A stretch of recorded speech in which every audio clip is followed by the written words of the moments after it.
How much? How much you gotta spend? Frank, this is more than a month's salary. Out here, it is all about our hustle.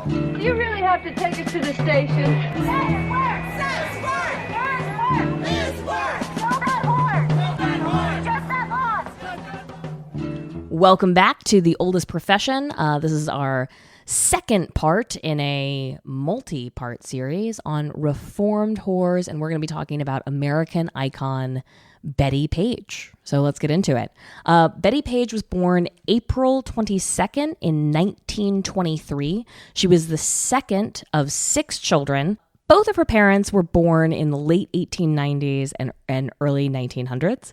And by all accounts, her father was a sex fiend, a sex addict by all accounts. Bettie Page describes him as sticking his dick in literally anything that moved, including chickens and 2 of her sisters. He molested her. The way that she describes it is that after much begging and pleading, she, quote unquote, let her dad touch her in exchange for some movie money. But I think anyone familiar with family dynamics and systems of abuse and coercive control would question her ability to consent in that dynamic. She was born in Tennessee to a poor family, the second of 6 children. And something unique, in 1933, her mother divorces her father with a 3rd grade education and 6 children to feed. Now, in order to survive that transition, she sends her 3 girls to a Protestant orphanage and keeps the boys while she begins working as a hairdresser during the day and as a laundress at night. Now, Bettie Page describes her early childhood as feeling unloved by her mother, who expressed interest in only having boys, that she never wanted girls, and that I think plays out in predictable ways. But she gets her girls out of the Protestant orphanage after a year and raises them presumably best she could. So despite her shaky upbringing, Bettie Page graduates 2nd in her class. She really wanted to be valedictorian because it came with a full scholarship to Vanderbilt, but instead she gets a $100 scholarship to a teaching college, and by all accounts was like just a really smart person. Like she does well. She's graduating like 2nd in her class, and then goes on to have an incredible career, is a very creative thinker, very witty person. If you watch the incredible documentary, Bettie Page Reveals All, which she actually narrates, you can see this intelligence coming through. So she goes to college. And in her junior year, in 1943, she marries her boyfriend and college sweetheart, sports figure, Billy Neal, right before he gets drafted and shipped off to World War II. Now, the way that she describes this is that she made a mistake. She takes a bus, to some town, does a 5-minute ceremony, and then he gets shipped off to war.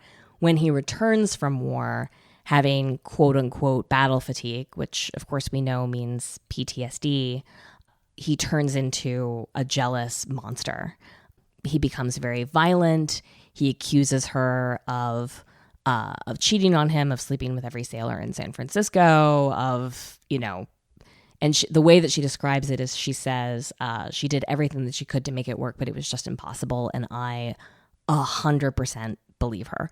I think that she sees the example of her father and how monstrous men can actually become, and then decides to take her life into her own hands, gets divorced, and moves to New York. And she tries to become a model at Ford's. She walks in and she's told immediately, "You're too short, you're too fat, get out of here." So she gets rejected as a Ford model. She's walking along Coney Island. Somebody says, "Hey, you might make a good pinup person." He puts together a portfolio for her, and she becomes a sensation. Now, she describes learning to pose in the backyard with her sister, watching movie stars, always idolizing the glam of the time. She eventually begins designing her own lingerie. This is an era where bikinis are unheard of in the United States. And she is designing her own bathing suits, designing her own lingerie, designing her own costumes, and posing, and has this I mean, incredible charisma, described by every photographer that she works with. And I mean, you can see it in the pictures today. There's a reason that this woman became an icon. She has star power, right? So she starts posing. So like there's this one charming and heartbreaking story of a couple from the West Village asking Bettie Page to pose for them. And she works as a freelance model, so she gets these requests all the time. And they ask her to bring all of her bikinis that she's designed with her. And so she does all of these costume changes, and they take all of these pictures. Fast forward a couple of months later, they made a catalog called Bettie Page Bikinis and are using the photographs of her designs to manufacture and sell her bikinis. And they paid her day rate, which was like $25 a day, to pose for them. In her lifetime, during her 7-year modeling career, Bettie Page does a few films. She has a couple of appearances in like short BDSM films, which like I couldn't describe them as pornography with a straight face. They're silly and playful and fun. And I'll talk a little bit about the Claws that she worked with, which was this brother and sister team who were making BDSM. They were doing BDSM photo shoots and film shoots. And I think it's important for us to remember when we talk about Bettie Page in the 1950s generally, just what a repressive era it was socially and politically, right? Like there is a huge backlash to the feminist gains of the 1920s, 30s, and 40s that happened in this like consumerist culture in the 1950s that very actively tries to put women like back in the literal box of their like icebox kitchen, right? And of course, you know, politically, there's a crackdown on lewd behavior, juvenile delinquency. This is an era of like government propaganda to the extreme. And there's a political figure, a senator that comes out of Bettie Page's home state of Tennessee, Senator Kefauver, who tries to make a name for himself, cracking down on juvenile delinquency and specifically pornography.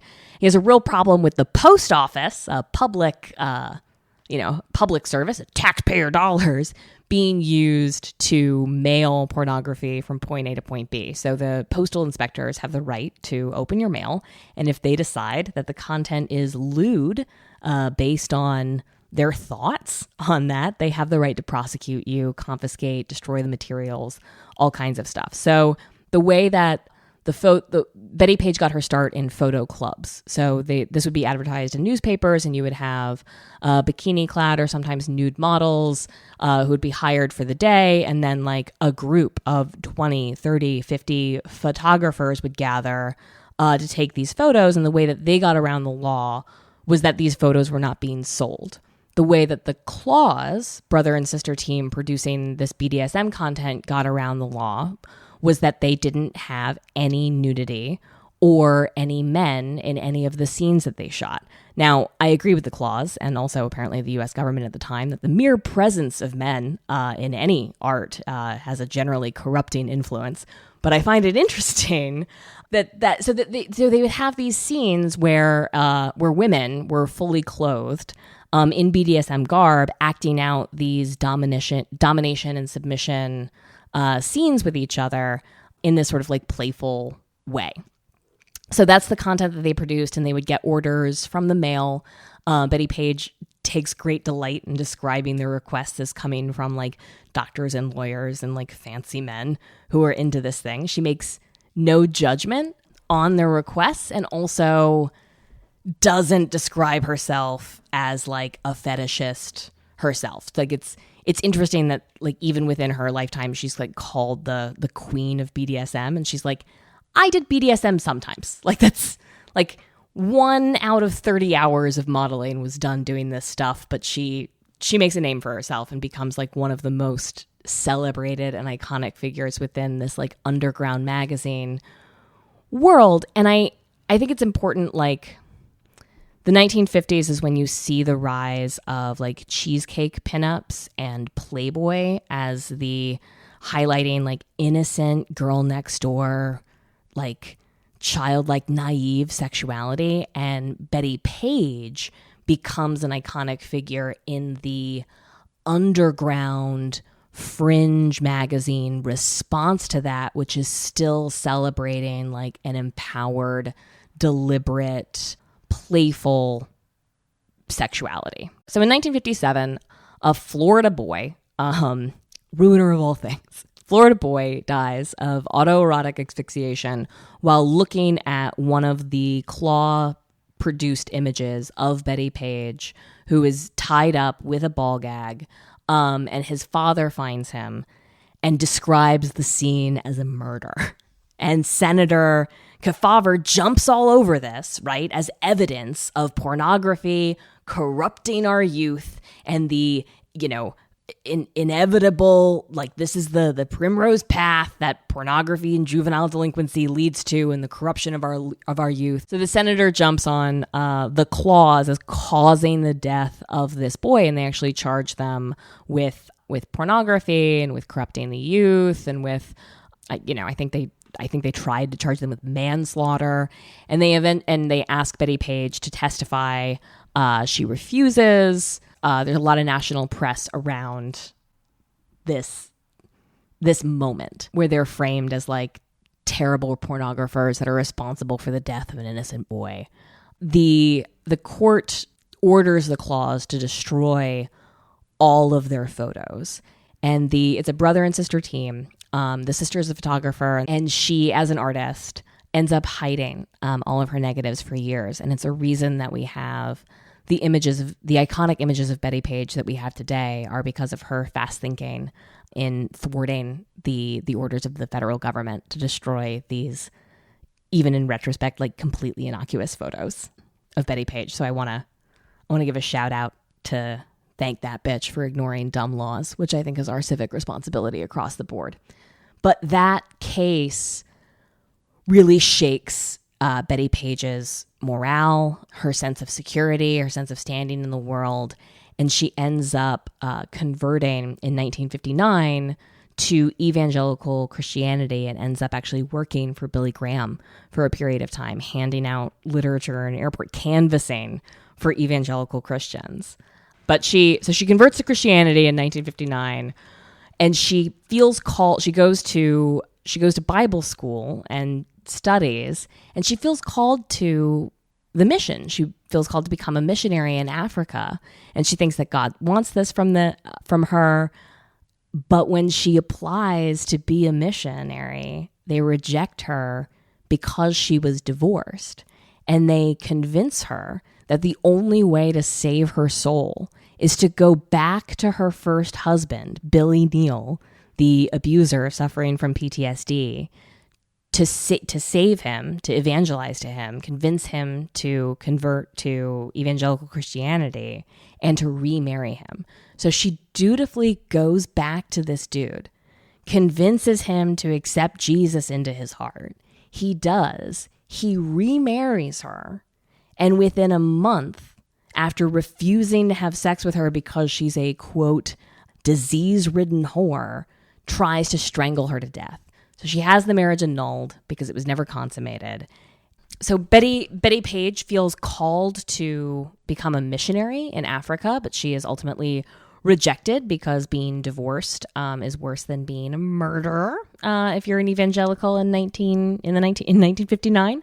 So Bettie Page, after the FBI crackdown and how the claws, which are people that she worked with for years, are described in the press as being these exploitative perverts that are ruining a generation of people. She goes to this church and she has a moment where she's like, am I a sinner? Like for doing nude photography? Am I a pornographer?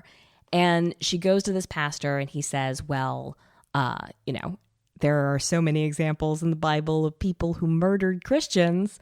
Are you as bad as all that? And she's like, no. And he's like, well, God forgave those people, so probably he can forgive you for taking your clothes off for money. And I was like, go, anonymous pastor that Bettie Page ran into a long time ago. She's also got a really great quote that I love that sums up my feelings on the topic, which are, God put Adam and Eve in the Garden of Eden naked as jaybirds. So I don't think he had a problem with nudity. Bettie Page spent a lifetime celebrating and relishing the body that God gave her, and I think it's fantastic. She never really internalizes this shame that she's supposed to have. And she, like, you can see it in the photos. You can see, I wouldn't describe it as shamelessness or guiltness. People have described it as a kind of innocence, which I think is also not quite the right word. But there is no self-consciousness in Bettie Page as she celebrates her body and flaunts her sexuality and plays with it. So after she's rejected from the missionary, she walks away from Bible school. She walks away from not being allowed to dance and not being allowed to see movies and not being allowed to be divorced, recognizing that getting back with her abusive and murderous ex-husband is not, in fact, God's plan for her. She goes back to a normal life and goes back dancing, where she meets a nice man named Harry. Now, her and Harry date for a few months. He has 3 children. She says that's perfect. They get married and are married for 5 years. It's interesting when we see these two people describe this 5-year marriage. Bettie Page describes it as slowly losing her love for Harry because of the negative influence of his ex-wife and his refusal to let her adopt his children. And he describes it as a period of time where Bettie Page becomes more and more enamored with evangelical Christianity. So they start off taking the kids to church on Sunday mornings, and then it becomes church on Sunday mornings and Sunday evenings, and then it becomes church Sunday mornings, Sunday evenings, and Wednesday, and Thursday, and Friday. And he can see the fanaticism in his wife's face when they're going to church, that she's experiencing this like religious ecstasy. And who is he to keep her from her joy? So he lets her basically go into evangelical fanaticism, and that's not a journey that he can go with her on, which is something that I really understand and really respect. So she divorces him, leaves his home to go back to, they call it Bible land or Jesus land, somewhere in Florida, where she experiences a psychotic break. Now, I think that lends a little bit more credence to her ex-husband's description of what went wrong in the marriage, because I think that fanaticism in all of its forms is a very attractive escape for people struggling with mental illness. And so I kind of think that Bettie Page's relationship with evangelical Christianity is a little bit like my relationship to like radical political activism, and that, you know, she's in a way trying to self-medicate her psychological extremes by pouring energy into something organized and something structured and something that she can handle. But in Bible land, she starts hearing voices, and she believes these voices to be God and the angels and sometimes the devil. So she loses her mind at Bible camp. They call her most recent ex-husband, Harry, who lives nearby, and basically ask him to come get his wife, his divorced wife. But, you know, they don't recognize divorce, so it is what it is. So he comes and gets her. He puts her in the bedroom. He sleeps on the couch. She's obviously out of her mind. He's trying to find some sort of support for her, but Florida in the 1960s, the mental health, the available resources for people suffering from a mental health disaster, there's not a lot available in Florida. So one night, Bettie Page has a knife, holds her ex-husband and his 2 sons, 2 of his 3 children, at knife point, and says, if you take your eyes off that picture of Jesus, I'll cut you up. And Harry, her ex-husband, says, you know, Betty, I really want to do that, but I really have to pee. Thinking fast, instead of going to the bathroom, he calls the police, and she's brought in and spends a couple of months in a psychiatric facility in Florida. Now, during this time, her brother says, I'll get her. I'll bring her to California. We have better resources out here. Things will be fine. And Harry's like, you know what? That sounds great. I don't know how sustainable keeping my crazy ex-wife in my house with my 3 kids is. That sounds great. So she gets on a plane, she flies back out to California, and her brother does not meet her. 2 months later, she ends up stabbing her landlady more than 20 times. She pleads not guilty for reasons of mental insanity. The state buys that. She spends 10 years in a psychiatric ward where she is diagnosed and treated with paranoid schizophrenia. Now, paranoid schizophrenia is a genetic disease that can be exacerbated by life events.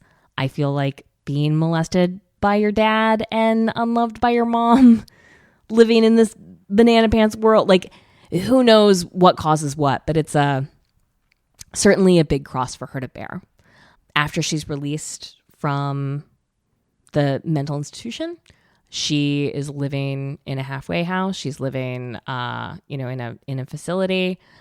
But during her time away, the iconic images that she had created during her modeling career have started a resurgence. And there are these fan clubs and comic book artists and fashion designers and all of these people inspired and co-opting the image of Bettie Page.